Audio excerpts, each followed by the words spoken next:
Now, you can listen to Wine and Dine Radio while shopping at the grocery store or your neighborhood wine merchant. Wine and Dine Radio can be heard using your wireless internet on your cell phone. You're listening to iWineRadio. iWineRadio is a production of Food Tastes Better with Wine on the web at iWineRadio.com. Hey guys, I thank you for listening to iWineRadio, and we are still the only wine channel on iTunes Radio. If you go look under iTunes Radio icon and scroll down to News and Talk Directory, and it's listed alphabetically, click on that and the stream comes up immediately. iWineRadio.com, where you can find links to individual guests. And if anyone's interested in advertising or becoming an underwriter or sponsor, please contact us at iWineRadio.com. We really, really appreciate your support. The more support we get, the more conversations I can have with fascinating people around the world, including you. If you have a story to tell that you'd like to share on iWine Radio, go to iWineRadio.com and contact us, and we'll go from there. Hi, I'm Chistine Hanna, president of Hanna Winery and Vineyards. We make estate-grown wines in Healdsburg, out of the Russian River Valley and Alexander Valley, and I'm also the author of the Winemaker Cooks.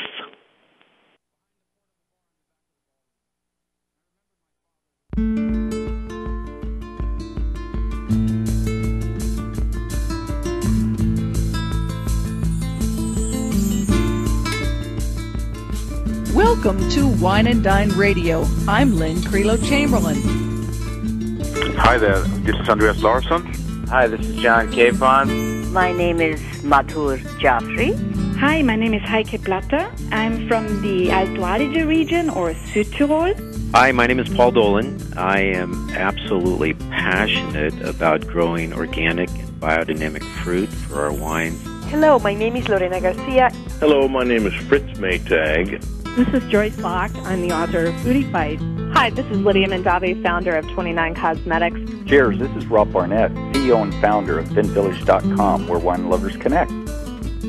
Today we're going to be helping you learn how to become the consummate hostess and weave into your life wine country living with Chistine Hanna, who is the president of Hanna Vineyards and Winery and Vineyards in Healdsburg, California. She is a food writer, a cooking teacher, and a winemaker, and her passion truly includes gardening, cooking, and yoga.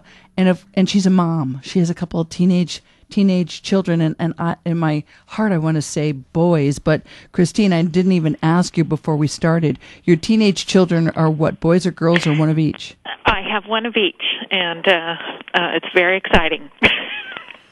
Are they in junior high or high school?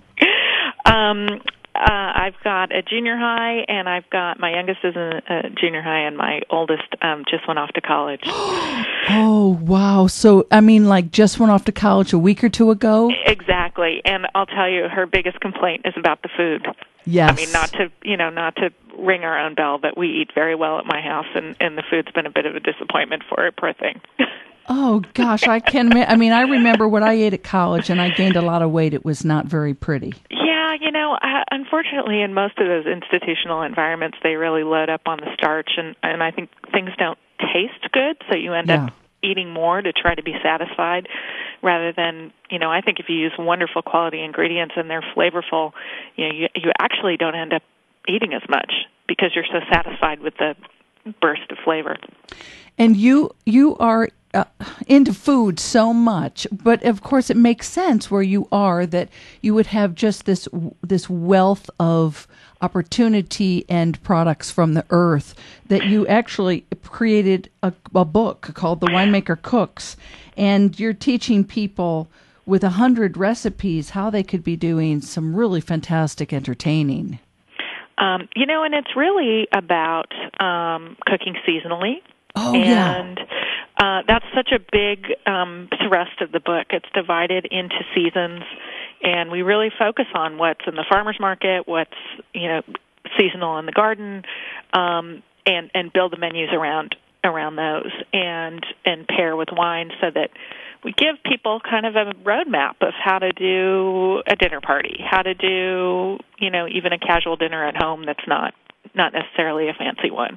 And then also my particular passion is to get people over the fear humps of things like how to make your own bread and how to do your own pastry. You don't have to. There are plenty of very simple recipes in the book, but I do think that there's something so soul-satisfying about scratch cooking, and with a food processor, it literally takes seconds. So. Well, so besides cooking seasonally, do you have the book divided up into like entrees, salads, soups, that kind of thing? You know what I do? I do complete menus in each section. Okay. So I've got complete menus that range from a casual menu to a more formal menu to I've got holiday open houses, and I do generally 5 recipes per menu, and you can certainly mix and match, but it gives a sense of sort of a flow of an event. And for entertaining, I always tell people, don't make 5 really complicated recipes. Yes. Or you're not going to be happy. You know, if you're going to do 1 or 2 complicated ones that require multiple steps and all that, but then make the other ones easy, because there's nothing worse than going to somebody's house and seeing the hostess just stressed out. Yeah. Right, exactly. And I'm a big fan of doing as much ahead as possible so you can actually enjoy your guests rather than be stuck in the kitchen. Do you also teach cooking lessons at the winery? Okay. Yeah, we do. We do demos and teach some cooking lessons here at the winery, and then of course I do them all over the country, which has been really fun because we do kind of a combination of a winemaker dinner and cooking class. And it was always a little frustrating for me when I would do winemaker dinners because the chef would be doing the food, and I'm so connected to the food that it was sometimes hard not to be able to talk about both of them. Right. And the nice thing when you can do both is that you just weave them in seamlessly, and we have great fun. And I see that you do an awful lot of entertaining at the winery, in that people can actually host special events at the winery. Yes, we have a permit that allows us to rent out the winery for events, and we've got this beautiful wraparound deck, so it really lends itself to indoor and outdoor entertaining. So we do some corporate events, and we do some a few wineries, they are not wineries, weddings. Weddings. Sorry. Yeah. They tend to be, smaller weddings with a somewhat more mature crowd because we've got a noise ordinance here and all that. But if you want a very elegant event, this is a lovely place to do it. And do you do the catering there for the events there as well?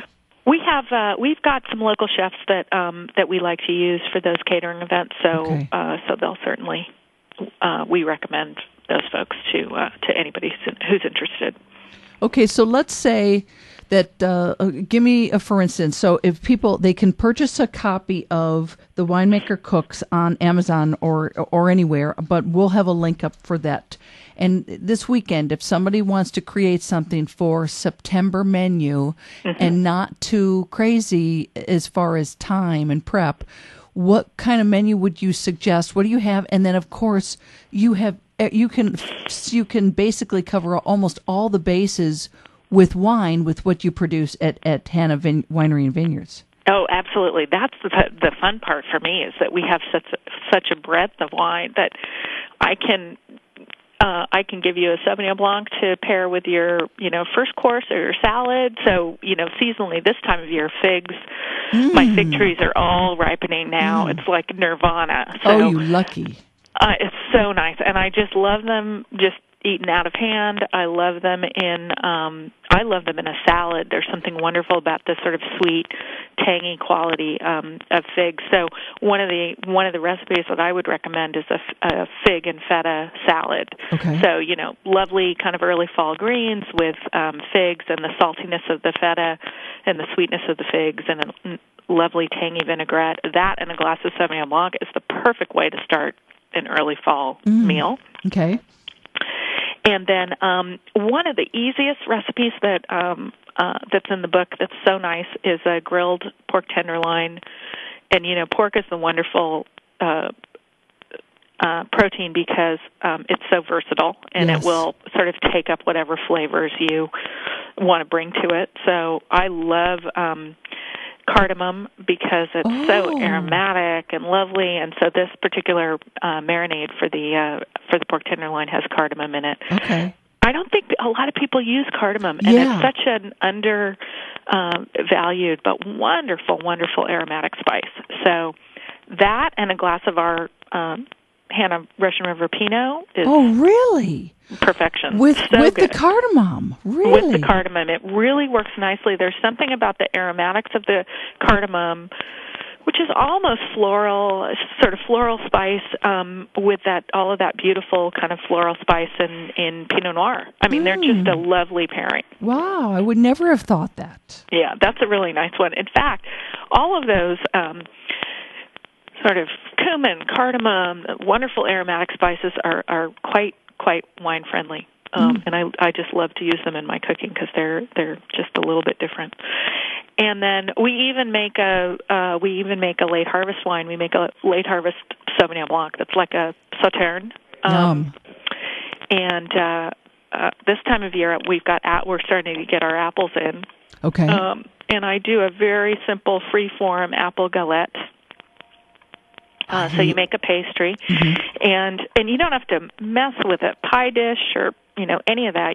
You actually roll it out free-form, pile your apples that you've mixed with sugar and some spices and all of that, and then you just sort of fold up the sides of the pastry, and it's just beautiful and rustic, and I think again a perfect kind of harvest ending, and that with a little chilled glass of late harvest Sauvignon Blanc is perfection. Have you ever cooked that galette on the grill? I have on a cookie sheet. Okay. So I haven't done it directly on the grill just because there's butter in the pastry dough, and sometimes it can fall apart on the grill, and then you've got this beautiful galette that's gone nowhere. And I've made the same mistake in my wood oven. I know there are some people who can do it directly on the wood oven floor, but I just, to me, I'd rather put it on a sheet pan, and then everybody's happy, and then you haven't ruined the last half an hour of your life putting it together. Right. Yeah, I know that's enough to cry. Exactly. Life is hard enough without ruining your dessert. Wow. So real quick, before we run out of time, where are you going to be traveling this fall? Well, I'm really excited, actually. I'm going to Epcot Food and Wine in Orlando, Florida. I'm doing that event for the first time. I'm really excited. I'm going to do book signings and demo recipes and bottle signings as well. And when will that be? That's in October. Okay. The third week of October, I'll be there the whole week. Chistine Hanna, president of Hanna Winery and Vineyards in Healdsburg, thank you so much for joining us today on Wine and Dine. You are so welcome. It's my pleasure. We will have links up to the Winemaker Cooks, the winery, and so much more. And I thank you for listening to Wine and Dine. Now you can listen to Wine and Dine Radio while shopping at the grocery store or your neighborhood wine merchant. Wine and Dine Radio can be heard using your wireless internet on your cell phone. You're listening to iWineRadio. iWineRadio is a production of Food Tastes Better with Wine, on the web at iWineRadio.